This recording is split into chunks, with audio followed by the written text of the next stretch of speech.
As we work together this afternoon, you'll see that we have many elements of annual conference this year that are going to be different, but many things that are very familiar. The thing that I want to highlight first is that our theme for annual conference this year is Imagine.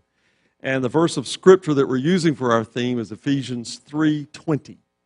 And you can see it up on the screen. God can do anything you know, far more than you could ever imagine or guess or request in your wildest dreams. He does it not by pushing us around, but by working within us, His Spirit deeply and gently within us. And so our theme verse is that trusting in God, we can do anything, far more than you could ever imagine. And I think that's an important part of who we are and what we're doing this year as an annual conference.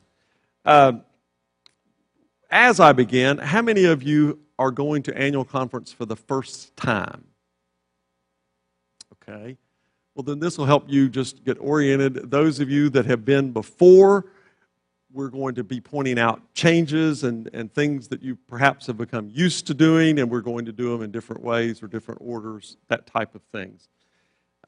Also, you should have either, those of you that ordered a hard copy, the book of reports looks like this. You can download this from the conference website. You can have it as a file in your computer and use your computer at conference. You can print that out. If for some reason you did not order one and want one, there are not many of these left, but you can get one from the conference office. If we run out of these, we can still print one out for you in the district office for the same charge as for the book. And that way, everybody stays on equal footing. But you'll want to look through this. There's a general orientation guide. For those of you that will be going for the first time, there's a general orientation guide here on page 2 that just tells you some of the things at conference. One of the first things that you should have already noticed this year that is different is that we're handling registration online. What exactly does this mean? Well, each annual conference member, whether clergy or lay, can go online to the conference website and pre-register for annual conference. Has everyone here registered for annual conference? Yes? Okay. Because everything kind of is keyed off of that registration. You can register for all types of things there. You can register whether you need child care. You do have to pre-register for that, but you don't pay ahead. You can make reservations for the mission dinner and even sign up for the Buzzkill 5K run or the 1-mile walk to benefit Imagine No Malaria. There's no registration fee for the annual conference session, but you have to choose either to pay online for the missions dinner, the 5K walk, or to mail a check for those. And if you need child care, pre-registration is required, but you don't pay until you check your child in at the Children's Center at Lake Junaluska, and then payment is made directly to Lake Junaluska. This year, the cost is $15 per child per day on Monday and Tuesday, and $10 per child per day on Sunday and Wednesday. You can go online and look at all of this. It's at www.holston.org/about/annual conference. Or you can look also at ac.holston.org. And if you can't remember any of those things, you can simply go to the Holston Conference website and there look under the tab About Holston, and that's there.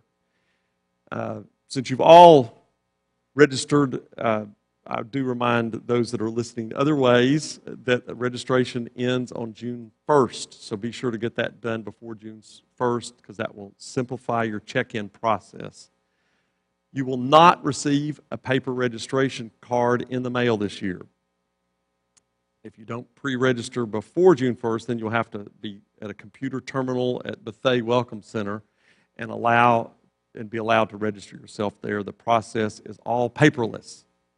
And if you need assistance with online registration, you can call Cheryl Thompson at the district office or call the conference office. And either one of those will be glad to help you. As I said earlier, the deadline for the hard copy has already passed, so if you didn't order one, you may wish to simply download it as a PDF file from the website and then print it out, or you can just download it and have it in your computer. If you ordered a hard copy, you should have already received it by now, and if you haven't, check in with us.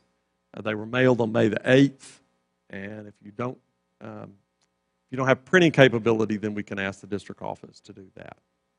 Now, for registration, when you arrive at Lake Junaluska, you've already registered. You'll go to Bethea Welcome Center at the entrance to Lake Junaluska and receive a name tag and a book of worship.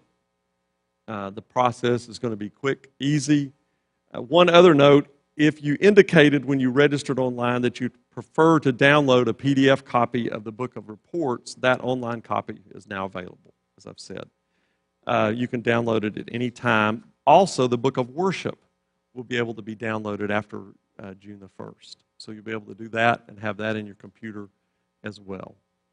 Now, as you look at the schedule for annual conference, you may notice that there are some changes, particularly the schedules for worship services. The full schedule can be found in the book of reports on page 8, or you can download it. And here's what we have on the agenda as our worship schedule. Sunday at 7:30 p.m., we're having opening worship and communion. Monday at 8:30 a.m., Holy Communion for all members of conference. Now, this is different. In the past, we've had a morning watch type of experience, and then we go into the first session of annual conference. That will not be the case this year. We will be beginning each day with communion together. And so that begins at 8:30. Monday at 2 in the afternoon is the memorial service. Tuesday, 8:30, again, communion. Tuesday at 2 is the retirement recognition. Tuesday at 7 p.m. is worship to celebrate our work with Imagine No Malaria. And Wednesday at 9 a.m. is ordination, commissioning, and sending forth. And the Junaluska singers will participate in this very important and exciting worship service. So that will be on Wednesday morning. Now that's a significant change. Often ordination has been one of the evening services, sometimes even Sunday. This time it is Wednesday morning. Will be the final thing we do at annual conference with the sending forth service. So like I say, this is a change. Also notice that the clergy and laity sessions this year will be at 5 p.m. on Sunday with the clergy in Shackford Hall and the laity in Stewart Auditorium. Now, friends, this is a change. The last few years, we have started these two sessions early Monday morning. This is Friday evening, 5 p.m. Thank you. See, some of y'all are awake. I appreciate that. This is Sunday evening at 5 p.m. Okay? And as I said, we're not going to have the jumpstart worship in Memorial Chapel each morning. Instead, we're beginning our day sharing together at the Lord's table. And then we're going to move directly into business. And I love the note here. It has a smiley face beside it, but it says, if you're late, you will be conspicuous. So just bear that in mind. All right, another difference you're going to note in the schedule is that we will not have worship on Monday evening, but we'll have a business session. So we will continue to do our work on Monday evening instead of having a worship. Having a business session in the evening is not something that we've done in these recent years, but it's something we're going to try this year. Schedule of special events, meals, other gatherings you can find online or in the inside back cover of your book of reports. Check that schedule to see if you want to participate in any of these events related to annual conference. If you do, and you're staying in Lake Junaluska housing, be sure to mark those meals off your meal ticket when you check in, or you will pay twice for those meals. Another item for you to watch for related to worship is that we will have banners to be used in the memorial service. The banners are going to contain one bell for each clergy spouse, or surviving spouse who is being remembered this year. And in addition, some bells will be put onto the banners in memory of someone who has been significant in your faith journey. So as you attend this service, we ask that you be in prayer to remember that someone who's been special to you in your work and in your ministry, and know that one of the bells on the banner is in memory of that person. Now, your local church treasurer should have received an envelope for the annual conference mission offering for Imagine No Malaria, and an envelope for the Change for Children offering. And those should have been received during the first week of May. As far as the schedule is concerned, the annual conference mission offering for Imagine No Malaria will be received on Sunday night during opening worship. The Change for Children offering will be received on Tuesday morning under the tent between Stewart Auditorium and Harrell Center between 8 a.m. and 12 noon. Now, one point that we want to make sure everyone understands, we know that many of the churches have been working throughout the year to raise money to save lives, to help Holston Conference save 100,000 lives through Imagine No Malaria. But we're not quite there yet. And we hope and pray that every local church will take an offering sometime the month of May that is specifically for Imagine No Malaria. Our tradition in the past has been to take an offering in May for the conference mission project. Now, friends, I can step off the script and talk to you for a minute about this. Maryville District is doing exceptional work here. In fact, I'll just brag about it because this is going to be what the people in the conference are going to see, and so they can hear about Maryville District. But you all have done an amazing amount of work. At this point, as of the end of April, now this is not money that you have collected. This is money that you have sent in. See, some of you all have collected the money, but it's not all been sent in. So I want you to hear what's been sent in. But as of the end of April, the Maryville District has saved 7,488 lives. Now that's $74,000, more than $74,000. And you just need to give yourself a hand. I mean, this is an amazing thing. As of the same time period, the end of April, the conference has received somewhere around $688,000. Now, this is what we've already received, not where we are.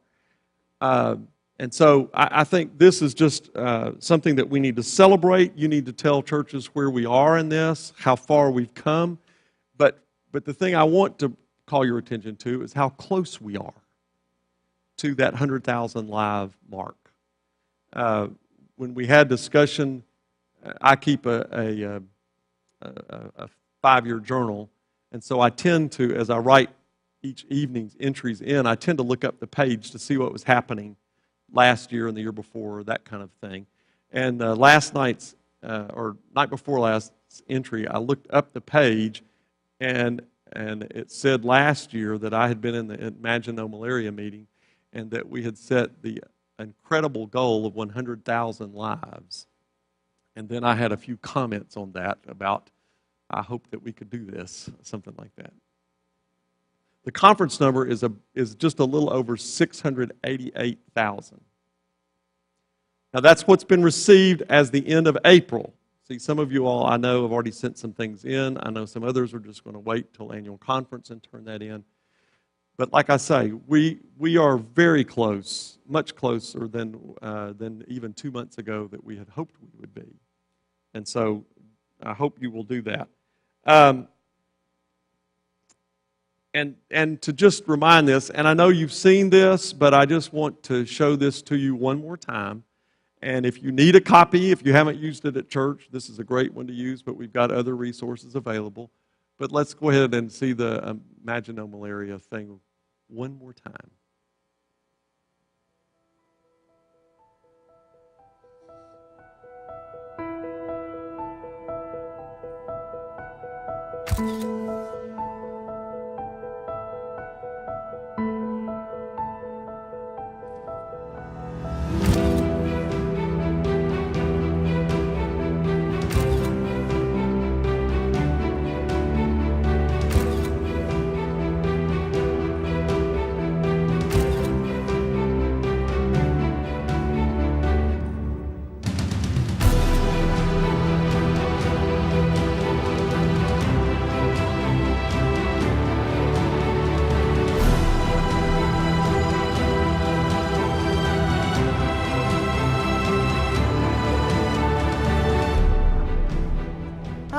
I'm Dindy Taylor, Bishop of the Holston Annual Conference.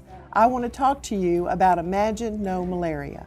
Malaria is a terrible disease that claims 1 million lives a year, but it is completely preventable and treatable. $10, just $10, is enough to save a life by providing a bed net, education, treatment, and research. United Methodists around the world have committed to end malaria by the year 2015. The Holston Conference is working to save 100,000 lives this year through Imagine No Malaria. We're asking you to save at least one life for each member of your family by annual conference. Through this special over and above offering, we have the power to make a difference for our brothers and sisters around the world. There's no reason anyone should die from malaria. So let's love others into a relationship with Jesus Christ by saving lives, because we really can change the world.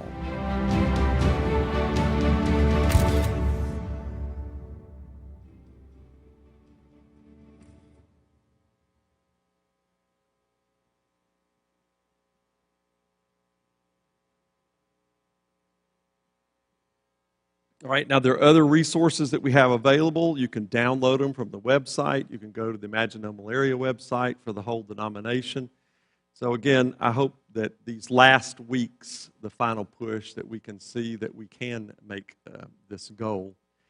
But like I say, our district is doing amazing. We had set the goal of trying to save 11,000 lives, and we're very close to that, just from what's been already turned in and what I'm aware of that's been collected and will be turned in soon. So I think it's an amazing thing. I will tell you, again, just to brag a little bit, not that it's a competition, okay? But if it were,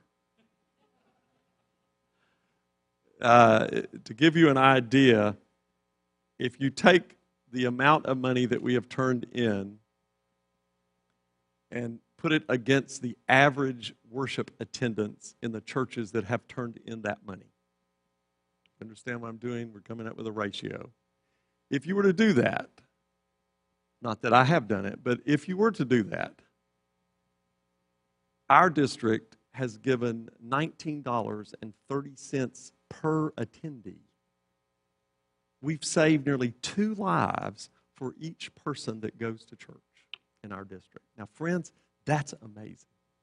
That is amazing.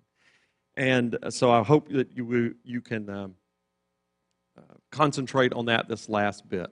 Now, let's also remind you, since you're bored and don't have anything else to do, let me take this time to remind you about hands-on kits. You should have buckets at your churches. I visited Carpenters today. Carpenters 2 years ago did how many buckets? And last year they did. And this year they're going to try to do? Okay.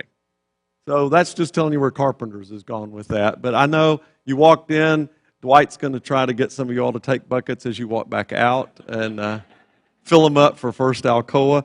You've all got buckets, but I just want to remind you that we do this. This past week, and Travis was asked to complete a questionnaire for the General Board of Global Ministries, and one question was, how many churches in your conference participate in missions?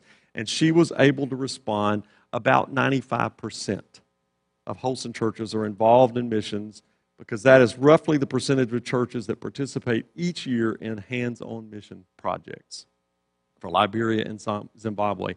That alone is something for which we should be very, very proud. And if we are asking that you bring your filled buckets and your check for the shipping to Fairview United Methodist on Wednesday, June the 4th. And we will be there from 8 in the morning until 4 in the afternoon to receive those. Okay?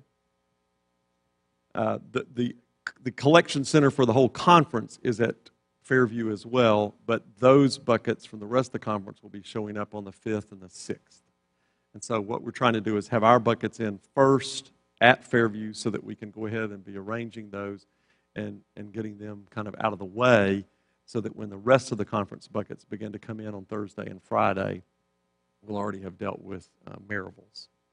If you have a problem with getting them there on that day, please contact us ahead of time so that we can work out perhaps them coming with some other church to get there. Wednesday, June the 4th, and it's from 8 till 4 that day, so we'll be there all day. All right, any questions on that? Anything? All right, again this year we're going to have some plenary teaching sessions, and I'm excited about our speaker. Her name is Alice Williams, and she's a member of St. Luke United Methodist in Orlando, Florida. Alice will teach us a process called appreciative inquiry, and this allows churches of all sizes to assess their ministry and then focus ministries to be more effective in vital congregations. She'll share the appreciative inquiry process and then provide us with a guide as to how St. Luke has used this process to become a more vital congregation. Jen Stith-Williams, their associate pastor, will also be with Alice to share from the clergy perspective about how this has worked well for St. Luke. We've heard Alice teach this, very excited that our churches are going to receive a useful tool to take home and use in their own local churches to continue with the Vital Congregations project. By the way, Alice is an employee of Walt Disney World, and the appreciative inquiry process is also used by Disney to help them focus and cast their own visions. One of the most frequently asked questions this year is, will we have a line item budget? And the answer is yes. You already have one, the proposed one, in your book of reports. It's on pages 89 through 110. I want to highlight a few items related to the budget. Our current year, 2013, conference-approved budget is $9.95 million. The proposed 2014 conference budget is $10.2 million. You can see that that's an increase. So let me talk just a couple of minutes about some of those increases. The most noticeable difference is in three areas of the budget that were funded in 2013 from other sources outside the budget. So do you understand what I'm saying to you is that these actually are not increases in what those three areas are spending. They simply were funded from different places, different sources. The most communications, which was funded in 2013 by money that had accumulated for several years from the sale of calendars, journals, and conference directories and other things. Then there's an increase in congregational development, and the Wesley Leadership Institute, which was funded in 2013 from a surplus of fees that had been collected in the past 10 years from a variety of events. Each of those three areas, communications, congregational development, and Wesley Leadership Institute, will again receive the tithe-based apportionment dollars in 2014 to fund their ministries because the surplus that they had built up has now been used. Another increase proposed for 2014 is a 2% salary increase for conference staff and for district superintendents. Within various segments of the budget, some other line items have increased, some have decreased. The Conference Council and Finance Administration and the Holston Conference intend to continue paying our general church and jurisdictional apportionments at 100% as we've done for the past 2 years. Overall, the conference is operating with a very lean budget, and as we have for the past several years, but Conference Finance and Administration is confident that the proposed 2014 budget is sound and manageable for our conference. Also of note, because this is important to many of our churches, Equitable Compensation is recommending a 2% increase in the minimum salary for 2014. Now, this does not impact the conference budget, but it's a benchmark that's used by all of our local churches often in setting their own compensation for pastors. So I just mentioned that that's it. To assist with questions related to the budget, the Council and Finance Administration will host a chat room on Monday of annual conference during the lunch break from noon to 2 p.m. The chat room will be held in the Terrace Auditorium on the second floor of the Terrace Hotel, and you can come and go as you like and ask questions of Council of Finance Administration during that whole time. You can get a boxed lunch from a vendor outside of Stewart Auditorium, take it to the Terrace Auditorium so that you'll have time to ask questions, listen to others who may also have questions. Also, members of the Conference Council of Finance Administration will be wearing easily identifiable ribbons on their name tags. I think they look like a target. No, that's not in my notes. I'm just making that part up. But feel free to approach any of them to ask any questions you may have related to the budget. And if the person doesn't know a specific answer, he or she will find it out and get back to you as quickly as possible. This year, the Board of Pensions is not proposing any changes to the pension or health benefits. The board is aware of the Affordable Health Care Act, and they have a plan in place to meet the requirements as they're needed. And they're staying on top of those developments related to this act, but they are not proposing an increase in health insurance premiums for 2014. We have two resolutions to consider, and these are in your book of reports on pages 171 and 172. The first resolution proposes extending the Imagine No Malaria campaign to the end of this calendar year so that we complete our resolution for 2013 annual conference to save 100,000 lives. One reason for this is that we're aware that some groups that intended to continue raising funds, for example, the United Methodist Women, the Conference Council and Youth Ministries, Change for Children. We're also aware that many churches are planning to designate their summer Bible school offerings for Imagine No Malaria. So we're asking to continue the effort so that by Christmas of this year, we will have saved 100,000 lives. Now, friends, an editorial comment here is that would be a great gift for the Christ child this Christmas, is to have completed that goal. The second resolution deals with asking local churches to conduct an annual accessibility audit. The resolution also calls for the conference trustees and the Office of Connectional Ministries to ensure that district offices are fully accessible. And the trustees believe this resolution is reasonable and manageable within their budget. Cokesbury bookstores will have a presence at our annual conference session. They will be set up in the Susan Todd Lounge in Harrell Center next door to Stewart Auditorium. Carlesia Manning, who's based in Knoxville, and Ken Fowler, who's based in Johnson City, are our new Cokesbury service representatives. They will be there, so go by, introduce yourselves to them. They're available to work with you in your local church and at district and conference events. So please make use of their services, but do get to know them and check on them. Finally, coming from the 2012 General Conference, we have 4 constitutional amendments to consider. These 4 constitutional amendments can be found in your book of reports beginning on page 173. They're fairly straightforward. You can also look at page 176. You'll find the rationale for each of these. I don't think any of these are controversial, but at least one, lay servant ministries, is in accordance with other language changes already approved by the General Conference. In other words, on that one, we're actually changing the language, but it has to be changed by all of us to be a constitutional change.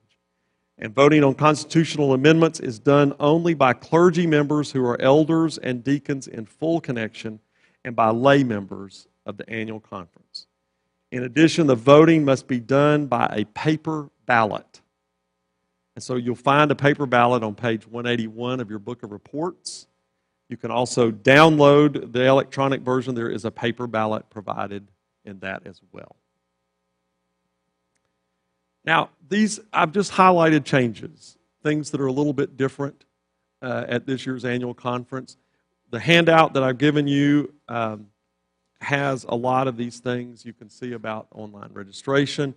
You can see about the worship schedule that I told you about. All the types of things are here on this handout. But do you have questions? Things that you would like to ask me?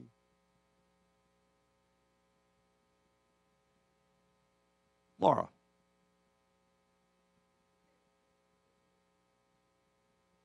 Yeah. No, I did not say that, but that's not a bad thing. We'll talk about grace and forgiveness and all that kind of stuff along those lines too. Yeah, we can. I mean, we can look at them right now. The question is about looking at the substance of them. If you have your books of reports, you can look at them. Uh, the first one, the First Amendment is we're going to add the word pray to a list of things that we as the church are going to seek to do for Christian unity. We will, therefore, it will say, therefore, the church will pray, seek, and work for unity in all levels. So we're adding the word pray. Now, friends, if you vote against praying, not that I'm trying to influence your ballot or anything, but that's why it's a paper private ballot, in case you. All right, but that's the first one. The second one, the substance, is basically the Constitution requires General Conference to meet in the month of April or May. And those months are being taken out. And it's going to be left to the discretion of the 2016 General Conference to set the dates for the 2020. In other words, the General Conference will set the dates, but we're not going to be confining it to April and May, because one of the rationale given there is trying to be more open to young adults and parents, young children, and may find it difficult to be away for 2 weeks in April and May. So the idea is that we would strike those 2 months out, and it simply would be left to the General Conference. The General Conference still sets the dates, but they've been confined to do it within April and May. Now they will not be confined by those 2 months. The third one is that we're going to change the wording from lay speaking to lay servant. And that's the one that I mentioned a minute ago, that it's language we've already changed everywhere else in the discipline. It's just not changed in the Constitution. And so, again, technically it requires a vote by all the annual conferences. And then the fourth one gives the power of boundary decisions to jurisdictional and central conferences, which are bodies that include lay persons. So it changes that. Okay?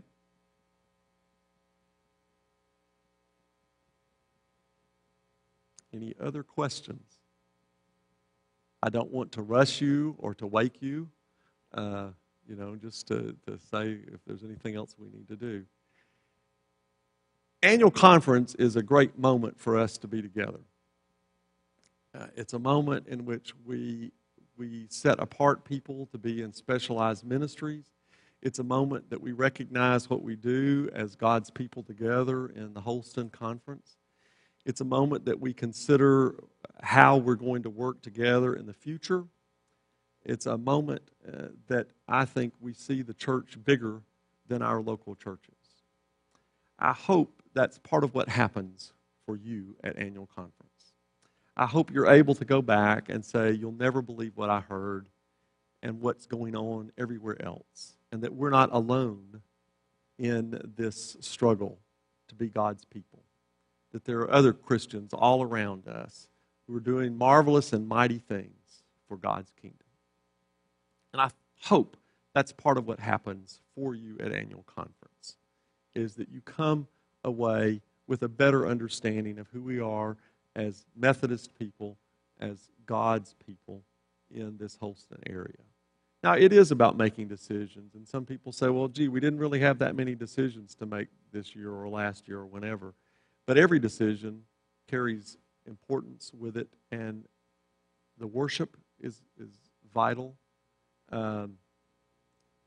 The times together and learning, and frankly, just the time together sitting together and being with one another and seeing old friends.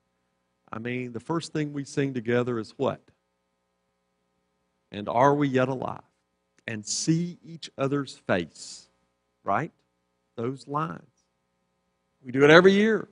And are we yet alive? And see each other's face. And as we gather from year to year, those lines mean a lot because some years we're no longer with someone that has gone on to the church triumphant. We no longer see faces that have been in that room with us together. And yet there are others that come along, and it's pretty amazing that year after year we gather together. We don't always agree on everything, except that we love Jesus and that we're Jesus' people. And that's the thing we don't negotiate. That's the thing we don't argue about. Now, we argue about how we're going to be Jesus' people and what that's going to look like. But we agree there. And for that, I am grateful and am thankful. I add my thanks for you to take a few minutes this afternoon to do this. I know it's a rainy, stormy afternoon, and some of you have driven long ways to be here, but I appreciate that. And I hope you'll take a minute to greet each other as we leave. But any other last questions? Let's close with a prayer. Almighty and gracious God, we are thankful. We are thankful that you've called us to be your people. Lord, help us as we continue to struggle to show others the love that you have for them. Help us to be truly Jesus' people as we attempt to love others as you have loved us through him. Go with these gathered here. Help us as we gather together as a conference to continue to do your work and will. For it's in Jesus' name that we pray. Amen.